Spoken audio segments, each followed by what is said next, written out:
Welcome back, guys, to Phoenix Wright Dual Destinies, where in Turnabout for Tomorrow we have reached an epic part of the case as Phoenix finally defeated Black Psyche Locks, peeling away from Athena by making her realize that she did not kill her mother, allowing her to remember the third party that was there at the scene. Now Edgeworth has a line of questioning for us about the movements of the third party, as the jacket was found back at the scene. At this point in time, we have to postulate that the killer put it back there when the body was found. What this leads to will be anyone's guess. The only time the culprit could have returned the jacket was when the body was found. Mr. Wright, do you realize the implication of that argument? I do. Most people, when they come across a murder, focus their attention on the body. The culprit could have taken advantage of that split second to plant the jacket. In other words, the true culprit of this case, the man known as the Phantom, was one of the first people to discover the body. I would never have thought that.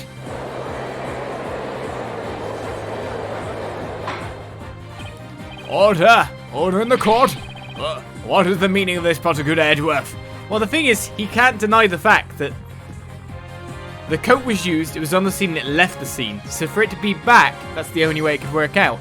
He can't fight back on me in this one, can he? The body was discovered and reported by a group of 3 people. And they were there to collect the Space Probes capsule in preparation for the Had One launch. One of those people had a special bag to transport the capsule in. Oh, you mean the shock-resistant bag? Correct.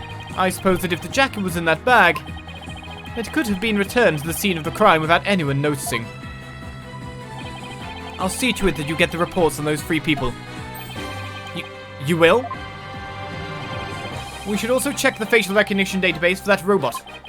If this person felt the need to hide his face with a theatre mask, it might mean that his facial data was once registered.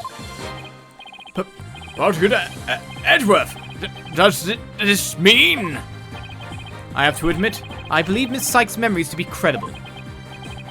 You win, Wright. Not that this was ever an official trial anyway. Do my ears deceive me?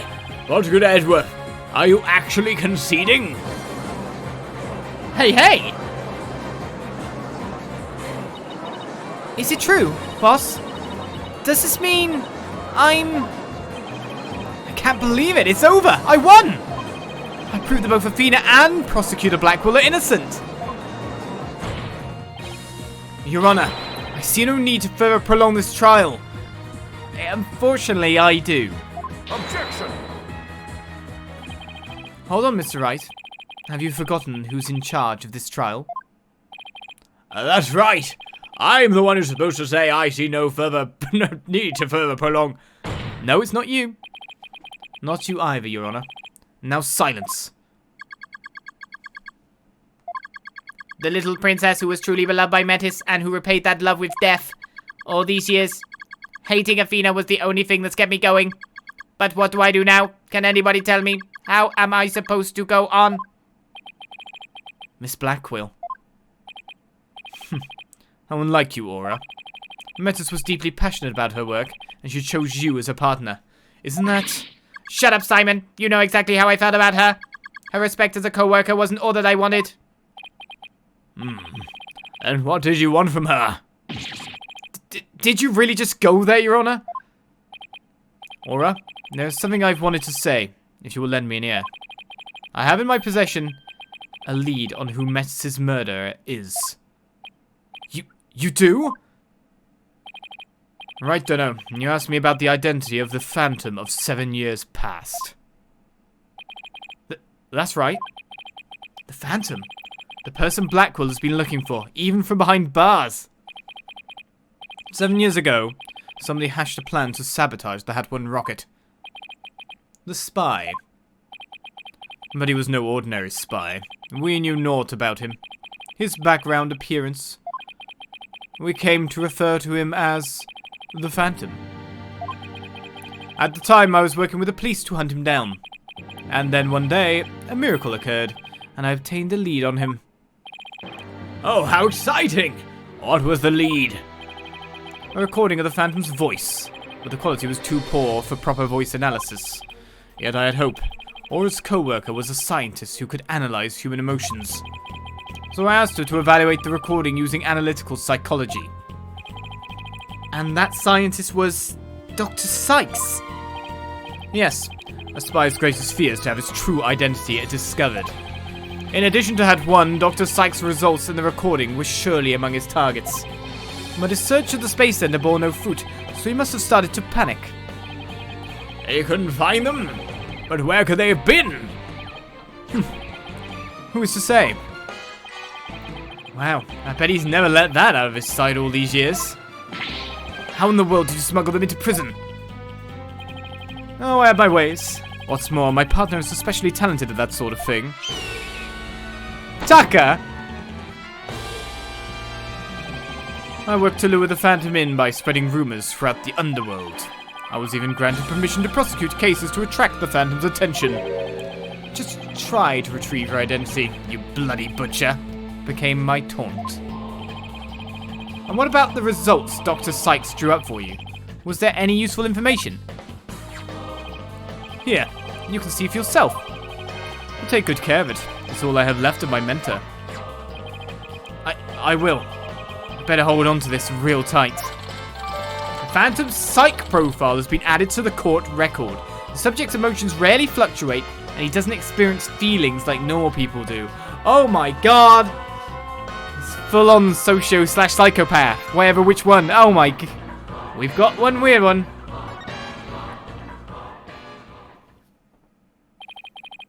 Psychological profile. Classified. Emotional output of this voice extremely weak compared to typical voices. Subject deemed to have unique psychological makeup with almost no emotional fluctuation. No emotional fluctuation, huh? A spy who experiences no emotions. Not sadness, nor anger, and naturally no fear. He is the very definition of a phantom. A monster with no heart. Don't you see? This creature is the rot that destroyed our lives and set what ails us all into motion. The Phantom indeed. A fitting name for the one who has brought darkness to our world. Well then, it seems a faint image of this man has started to take shape. Based on what we have learned, I'd like all of you to conduct further investigation. This is not a formal trial, but I do want to follow protocol. If I may, I'd like to hand down my verdicts and bring these proceedings to an end. Whatever. Do what you want. You'll hear no objections from me. Yes, please, Your Honor. It's over. It's finally over. Very well. In that case, Prosecutor Blackwell, could you please take the stand? As a result of this trial, your innocence has been proven. The verdict handed down 7 years ago is hereby overturned. And now, the defendant of the current trial, Miss Athena Cykes. Yes, Your Honor? Mr. Wright, thank you. Thank you for everything. Athena, you're more than welcome. If everyone is ready, I will now give my verdict. Exactly, it can't end here. Who's objecting? You! Ha!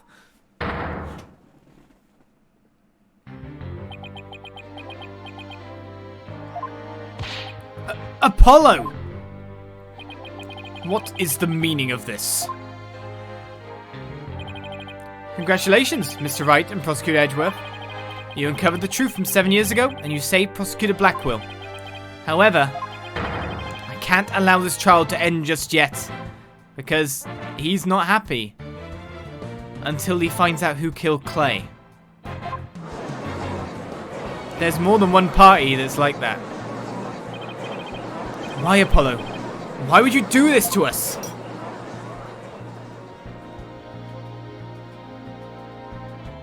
To be continued. I thought it could end there. Right, well, we won't save. We're going straight onwards. As it seems the case continues.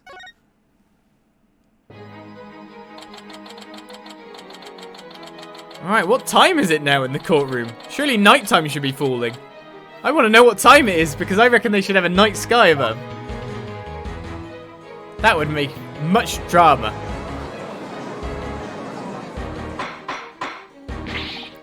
Mr. Justice, please explain yourself. It's very simple. There isn't much to explain. A defendant, Miss Athena Cykes, might not be innocent.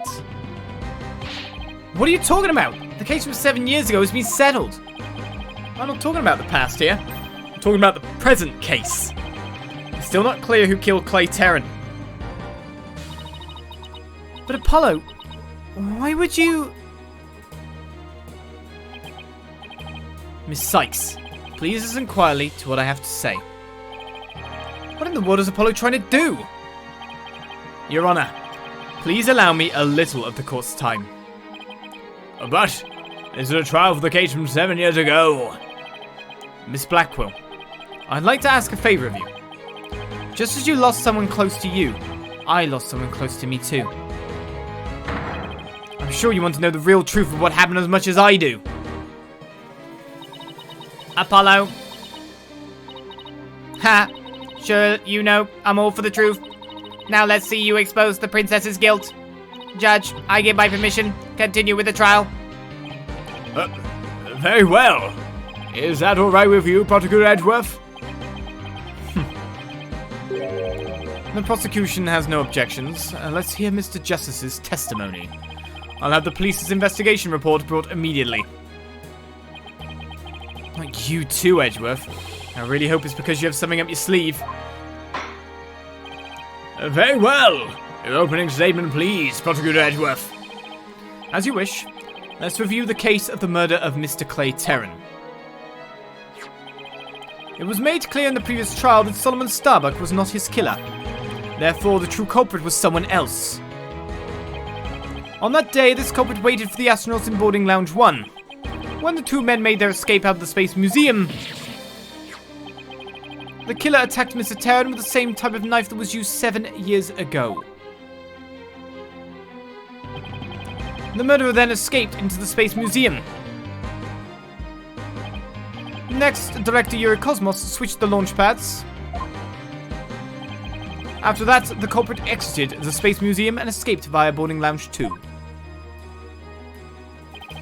Therefore, this trial must make clear who Mr. Terran's true killer was. In other words, we must discover who it was that escaped through the Space Museum that day. Thank you, Prosecutor Edgeworth. Mr. Wright, is the defense ready? Yes, Your Honor. I'd better rearrange my evidence. Relevant evidence has been swapped into the court record. Okay. What's that giving me now?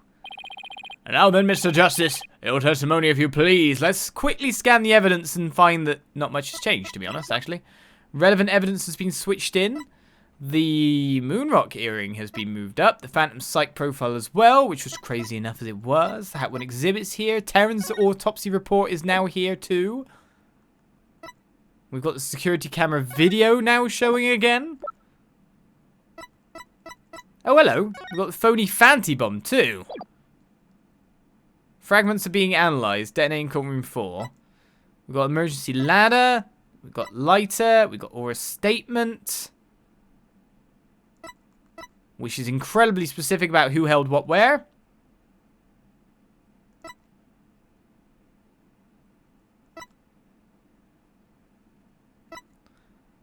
And these two are going to be heavily related. Oh.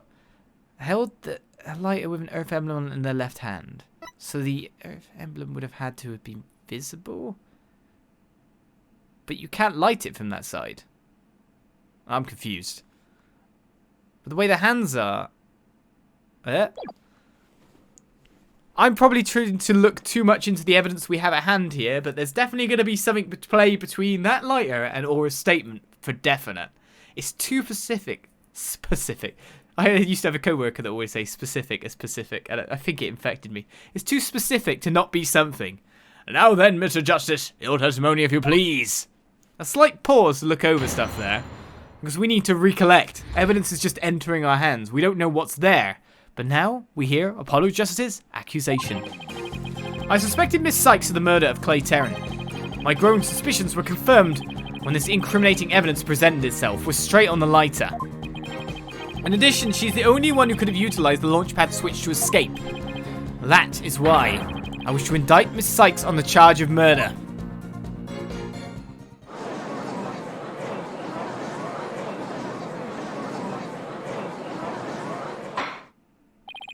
Order! Order in the court!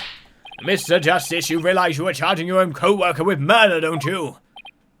Yes, Your Honor, because that is the conclusion my investigation has led me to. But Apollo, why? How could you suspect me too? Mr. Wright, your cross-examination, please. I don't get it.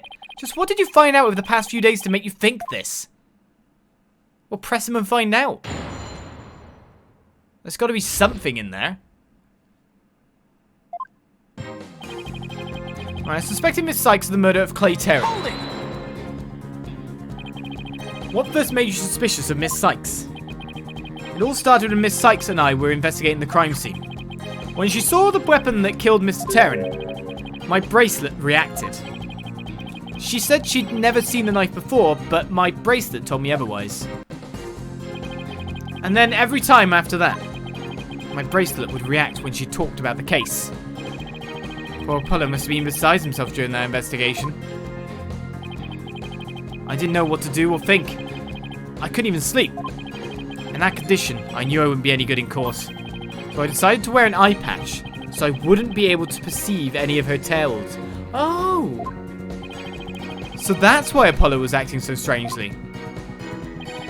But the reason Miss Cykes unconsciously reacted to the knife that way is because she stabbed her mother's murderer with one identical to it 7 years ago. Objection! But that knife was also the murder weapon that was used to kill Clay Terran. My bracelet could have also reacted to her because she knew she was his killer too. Ah, I guess he has a point. But my bracelet wasn't the only reason I became suspicious of her. My growing suspicions were confirmed when this incriminating evidence presented itself. Hold it! That's the lighter that was found in the Space Museum with her fingerprints on it, right? But even if it seems decisive, there must be other facts we don't know about it yet. If that's so, go ahead and prove it then. Look, honestly, I don't want to believe it's true either. But Miss Cykes was the only one who was in the Space Museum at the time of the murder. But Mr. Justice, Miss Cykes had absolutely no motive to kill Mr. Terran. Objection! You did? 7 years ago, Miss Cykes lived at the Cosmos Space Center. It wouldn't be strange if she had some kind of connection to him. Besides, people sometimes kill for motives we can't even imagine. I know you've seen plenty of cases like that in your own career, Mr. Wright. I still can't believe this. How can you actually suspect Athena, Apollo? In addition, she's the only one who could have utilized the launchpad switch to escape. Why? Hold it! Isn't it possible that somebody else used that same escape route? I'm afraid not, Mr. Wright. Why not? Recall there was a security camera in boarding lounge 1 aimed at the launchpad door. It's the camera that captured Mr. Terran and Mr. Starbuck. But there's also another security camera in boarding lounge 2. It recorded Mr. Terran's killer, or rather, Miss Cykes, coming out of the Space Museum. A camera in boarding lounge 2? First I've heard of it, but it makes sense. Athena said she had snuck into the Space Museum the night before the incident, and then was overcome and passed out until around noon the next day. I was out until about noon of the next day. I didn't even know about the explosions. When I woke up, nobody was around, so I just went out into boarding lounge 2. That must have been when the camera captured her. And that's what made Apollo suspect her even more. But wait a minute. In that case, it most likely recalled the true culprit as well. Objection! That's a negative on that one too, Mr. Wright. In the footage taken after the incident, Miss Cykes is the only one who appears. What? Why?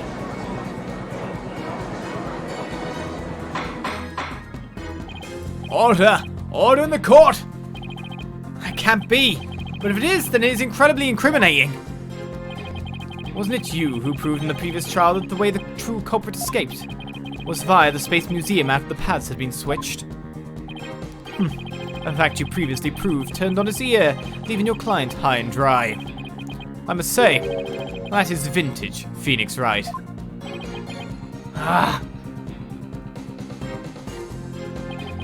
That is why I wish to indict Miss Cykes on the charge of murder. I didn't actually see anything in these statements to present to at the moment, so we're going to probably have to rely to...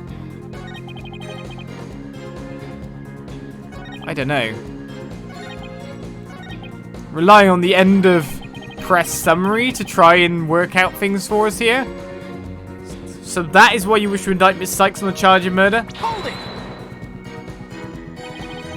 Believing in your client to the end is a basic principle of good defense. Shouldn't you extend that same principle to your own co-worker? No, not my client. You're probably right. Maybe I'm not even fit to be a lawyer. However, I don't care. This case is special to me.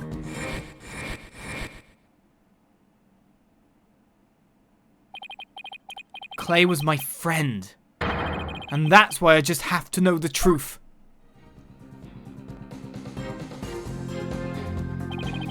Apollo suspected his trusted co-worker of killing his friend. To dispel his doubts, he investigated on his own. That only led to more doubts. Apollo must have been really struggling with this. Well, Apollo may have doubts, but... I'll say it again. Athena Cykes isn't the murderer. Then I have only one thing to say. Evidence is everything in court. Well, Mr. Wright, think you have the concrete proof to knock down my arguments? No, I don't. Or at least I'm not sure what I'm barking at. There wasn't a single statement that it felt like I could present something to. The arguments have been very clear, Mr. Justice, and your facts appear to be indisputable. Well, Mr. Wright, what do you think of my theory?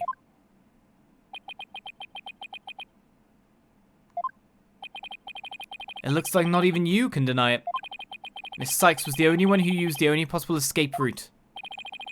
Under these circumstances, there can be no other suspect but the defendant. Unless... you think there was an alternative escape route? Is that what you think, Mr. Wright? Is that what you think, Mr. Wright? Is that what you think, Phoenix?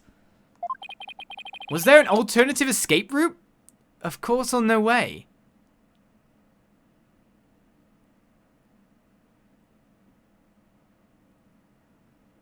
Yes.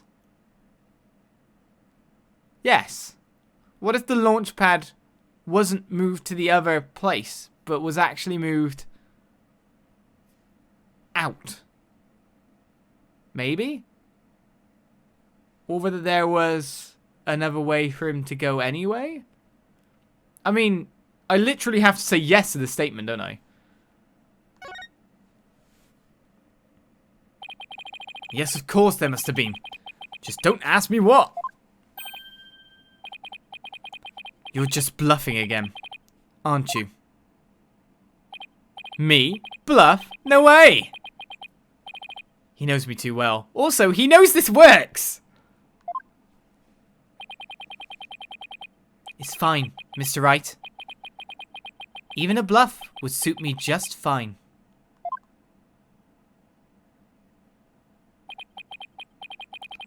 As long as you can. Clear up this doubt inside me. Wait. So is that what this is all about? I want to believe in Athena. I really do. But what is faith without doubt? That's why I need to question her guilt. So that once the truth finally comes out, I can really, fully trust her. So that you can really trust me. It seems your junior partner has just showed us what trials are truly all about. I believe you're right. We prosecutors painstakingly question every detail in pursuit of the defendant, while we lawyers believe in and defend our clients to the end. When both sides go all out against each other, that's when we discover the truth. Precisely. And when the battle is over, we will understand the true meaning of trust. That is exactly what trials are about. Wouldn't you agree? Yes. I couldn't ignore the seed of doubt that was growing inside me. So I decided I needed to face it head on.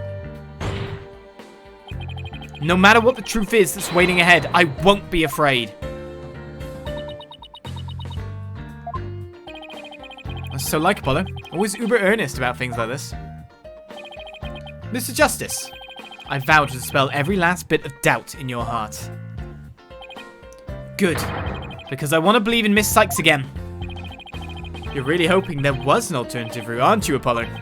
But if I use the process of elimination, there really aren't that many possibilities.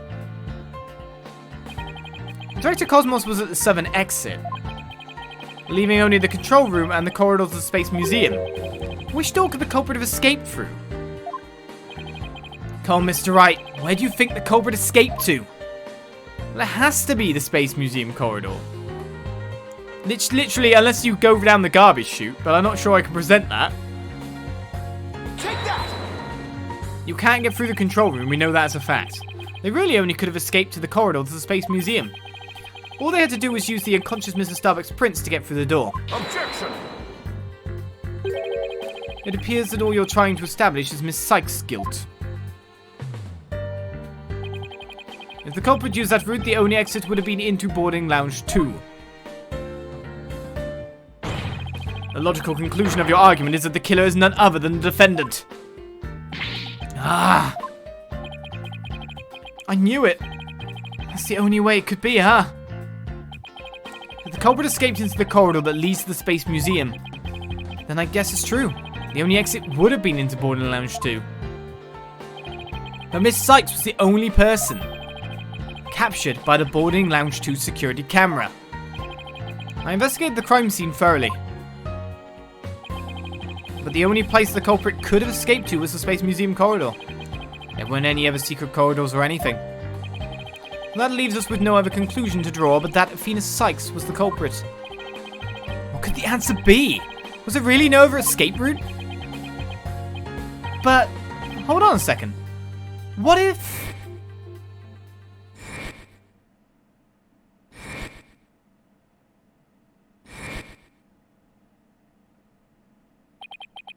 Where did those mysterious leaves we saw in the corridor come from?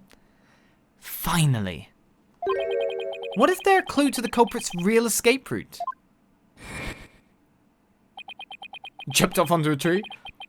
I think it is possible that the culprit escaped into the Space Museum, but then came out using a route other than into boarding lounge 2. Oh? Launchpad 1 and the Space Museum were switched after the bombing, meaning the Space Museum corridor was moving along the rail at the time, which is exactly when an alternative escape route opened for our culprit. Are you kidding me? Judging by the intense look in your eyes, I take it you're serious. Very well then, Mr. Wright, do tell. Where could the culprit have gone from the museum corridor besides boarding lounge 2?